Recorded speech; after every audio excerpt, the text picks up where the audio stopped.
a cautionary statement against Waziri on the two offenses, one under Section 317 of the Penal Code and another one under Section 23 of the Cyber Crimes Act. And then they told us they have not made up their mind whether there is any offenses disclosed. So we have had the CS released, and they have said if at all they require him, they will let us know.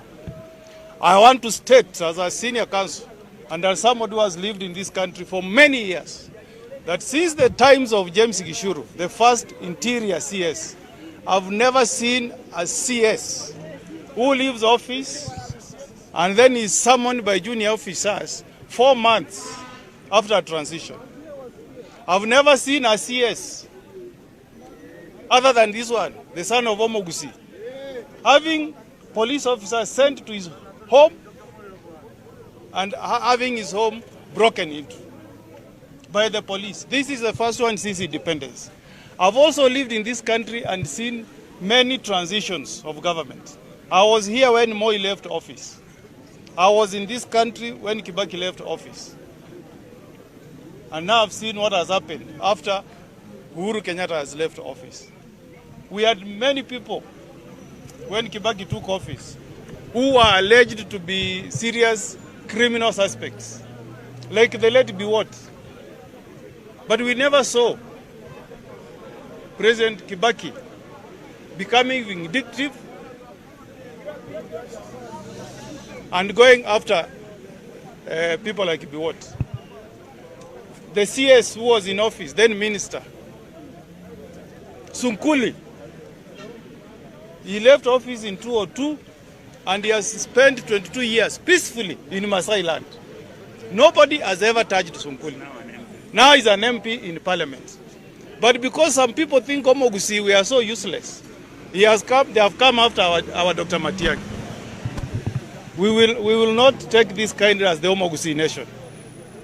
President William Ruto campaigned on the platform that once he takes power, he will unite the country, he will not be vindictive, he will not go after people to harass them, but what we are seeing is different. And we have to state things as they are. We perceive this to be political persecution and harassment of the Omogusi nation. That's what is happening here. Because how come we have never seen the people who served under Uhuru Kenyatta? CS was not the only minister. If you are talking about the Interior Ministry, we had Honorable Kibisho, who was the PS. Nobody has gone after him. We had DCI Kinoti. We have not seen him being dragged to DCI. We have seen Mutembei. He has not been dragged to DCI. But the son of Omogusi is the one that they are seeking to humiliate.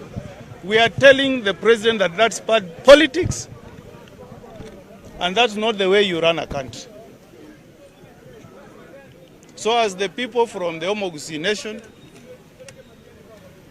as a lawyer, I want to urge the Director of Public Prosecution to remain professional, not to be intimidated by any political forces, and to be true to the oath of office that he took, to ensure that it's not used by anybody to start political persecution of certain individuals in this country. We want the law to be applied fairly to everybody. That's the point we want to emphasize.